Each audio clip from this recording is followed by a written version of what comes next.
Welcome back to Matt's Automotive Channel. In this video, our plan is to get this newly rebuilt transmission back into that car. So let's get started.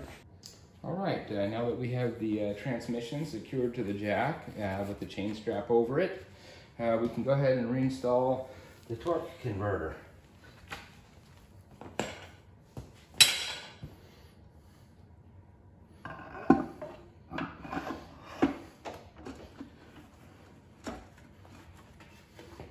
And this thing is heavy.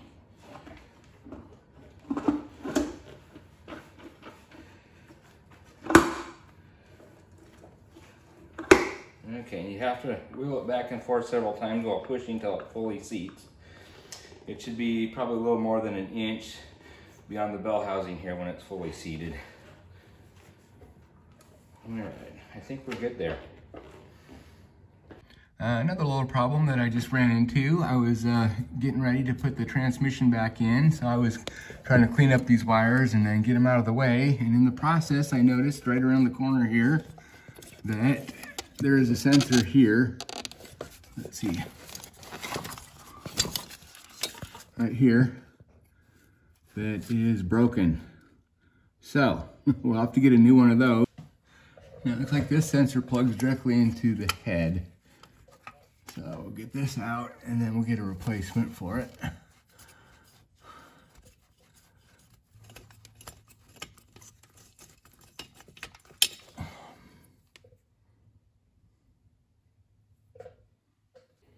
I was able to get a replacement sensor at AutoZone.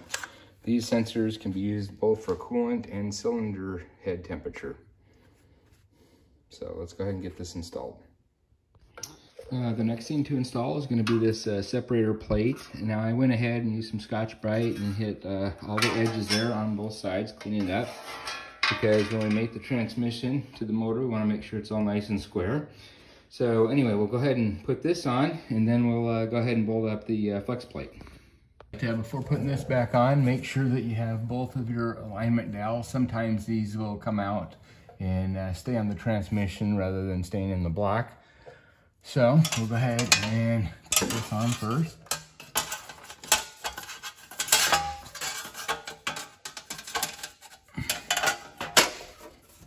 Okay, now we can get our flex plate and then we'll bolt that on. Now before getting the flex plate bolted on, make sure that you hit the mating surface here with some Scotch-Brite and get any dirt and debris off. Again, this needs to go on perfectly square. And remember to put a little bit of medium strength blue Loctite on your flex plate bolts. Now let's go ahead and reinstall the flex plate.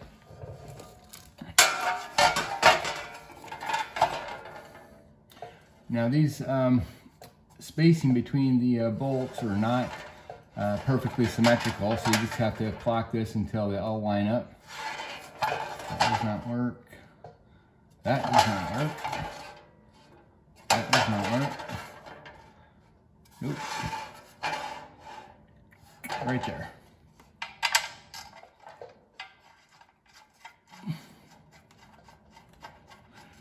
And then these bolts will get torqued down to 59 pound-feet. All right, the best way to get these torqued down is to put a 21 mm socket onto the crank, hold it in place, and then twist with your torque wrench. And then go in a starlight pattern. All right, we got our bell housing bolts ready and the transmission's ready to roll in there. So let's go ahead and get her back in.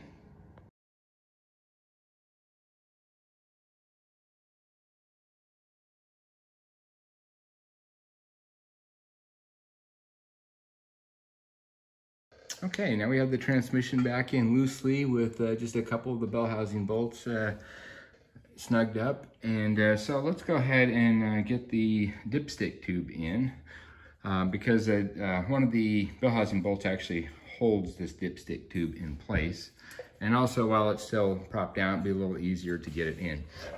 So anyway, the bolt that holds it in place is the second one right above the starter there. So we'll go ahead and put this up in here.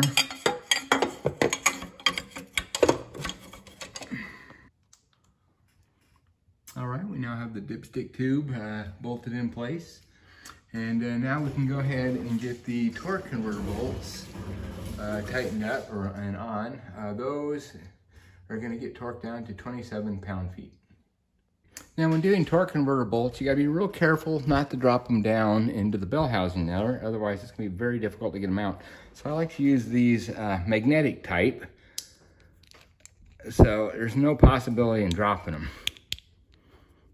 And then I'll get them started with this, and then I can go to something else, a more conventional socket, to actually torque them in place. But always start them with something magnetic so you don't lose them. Okay, now to get the bolt in the proper place where you have good access, you're going to have to take the crank and turn it from the crank to get it in the right position. So like about right there. Then you can get it started here, thread it on, like so. And now for the final torquing, I like to use a long socket. That way, again, it reduces the possibility for something falling down into the bell housing there. And again, this is 27 pound-feet. All right, and then I just keep turning it. There's 4 different bolts you have to put on and torque them all down to the same. All right, then once all the torque converter bolts are on, reinstall your rubber plug there. Okay, now we can go ahead and reattach all the connections for the wiring harness. So that can go back on there. And now go ahead and reattach the wiring harness bracket to the motor mount. Now we can go ahead and reinstall the starter. All right, starter's back in. Now we can hook up the transmission cooling lines. All right, so I plugged in this bracket here that holds the O2 plug. Ran the wiring harness to the back. Plugged in the shift selector, the output sensor, and then over on the other side, the controller for the transmission. And there's an O2 plug there, and another one right there. Now we can hook up our shift linkage again, right here.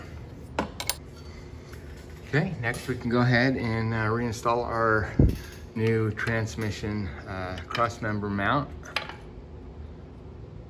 All right, well, when putting this back together, notice that we got a big problem here. And what's going on here is that this transmission is too close to the driver's side. As you can see here, it's not straight. And if you look over here, the shift mechanism, when you try to push the transmission back up, see the cross member is not even close to being back up there, and you can see how misaligned it is. It's way off, way off. And the shifter mechanism here, it hits the body, so that's not going on. And I know what happened. It is the new motor mounts that we put in when we redid the oil pan. And I know that this driver's side one didn't fit quite right. When I compared to the other one, I knew it was a little different. And I think what happened was it shifted the driver's side of the motor further forward.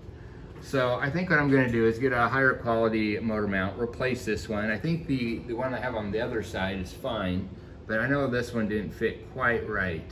So, take another step backwards here, and we're gonna just have to leave this as is and go ahead and replace that motor mount next. All right, I have the motor mounts out of the car at this point, and then also the plate that mounts to the block. This plate gets mounted to the block, and then the motor mount gets mounted to this plate like so. And again, I wasn't gonna make a video on this because I didn't think it was too big of a deal, but it's turning out to be a big deal. And this is a motor mount that I bought from Rock Auto. And you can see there's 4 bolt holes here in this plate that the motor mount has to mount to. And you also notice that one of the holes is a little larger here, and that's because I had to drill it out. It did not fit perfect. So I lined them up like that, and those 3 holes fit, except for this one here on the end. It was a little too tight, so I drilled it out, and then I thought, okay, great, we're in business. But this motor mount actually pushed the driver's side of the motor more forward, and in so doing, when the transmission was mounted, moved it over to the driver's side, so it was not going straight up into the tunnel and things are hitting. It wasn't making the proper clearance. So anyway, I figured, okay, I'll throw that motor mount out. I drilled it, so I probably can't return it at this point. And so I got a new one here from O'Reilly's. This is a Power Torque. I've usually had really good luck with buying stuff from O'Reilly's and no fitment issues, but this time we got a fitment issue. And then again, this one's actually even worse than the first one.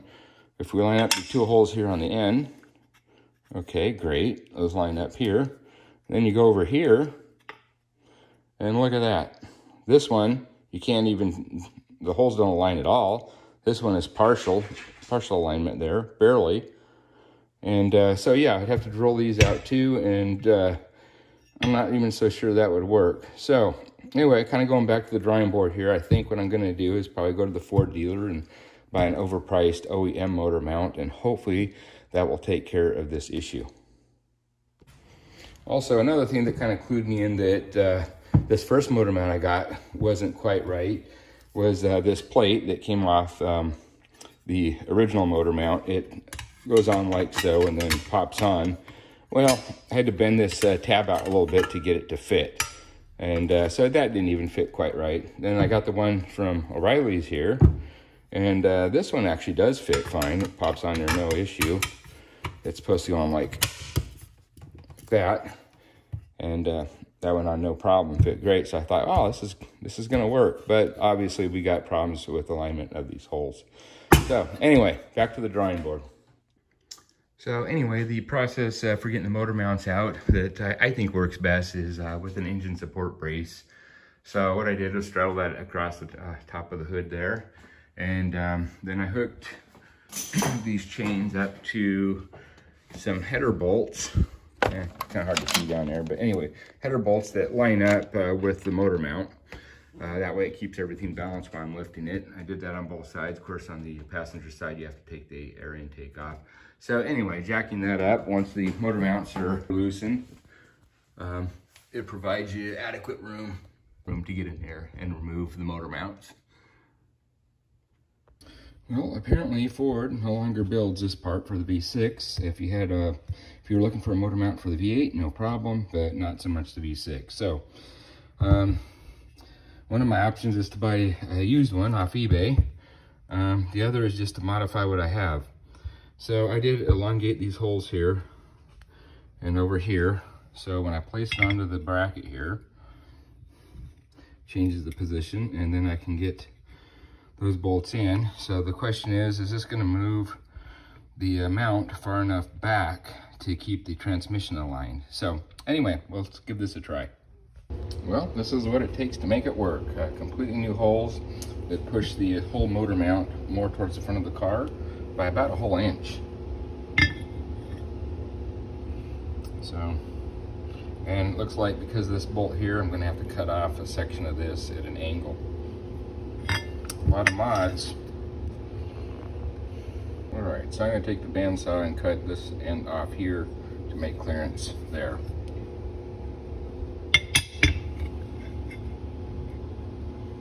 Then it won't interfere with that bolt hole. All right, we have the corner cut off here now, so we can go ahead and try to fit her back on the car.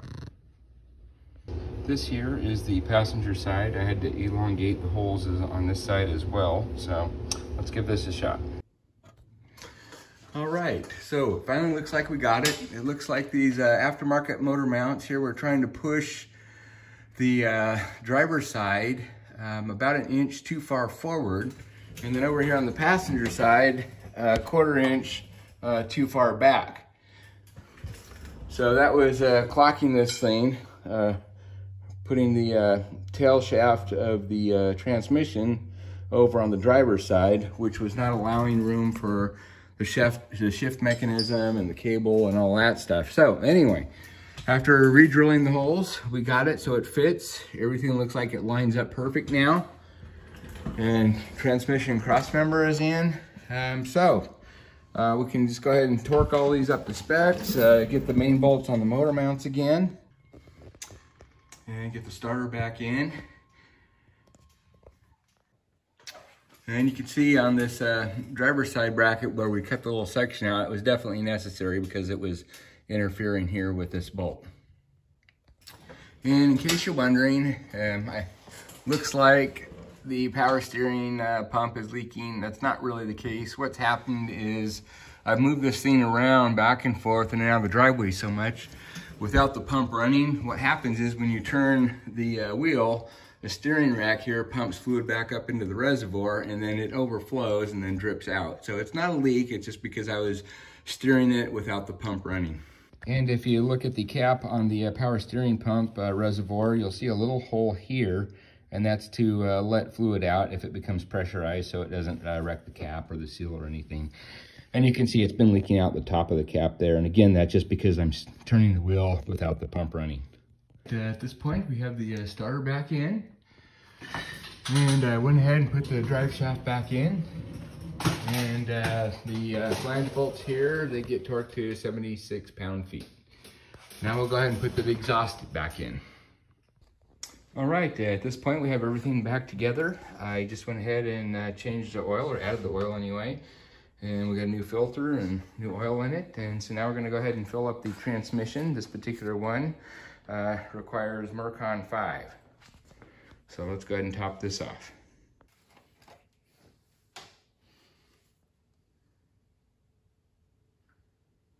The capacity on this is apparently 13.9 quarts.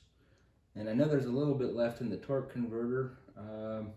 So we'll see how much this takes. I went ahead and purchased 13 quarts. I did empty the torque converter when it was out best I could, but I know there's still some fluid left in it. So we'll see what this takes. I know there's absolutely nothing left in the transmission itself. All right, so far I have 5 quarts in the transmission. I put the dipstick in and it comes up on the tube there, or on the dipstick tube as being full. However, I know that's immediately going to get sucked into the torque converter once I turn it over. So I'm going to start it real briefly, and then also to get the engine oil into the engine filter or oil filter as well. So anyway, we'll just quickly turn this over and then turn it right back off and see where we are.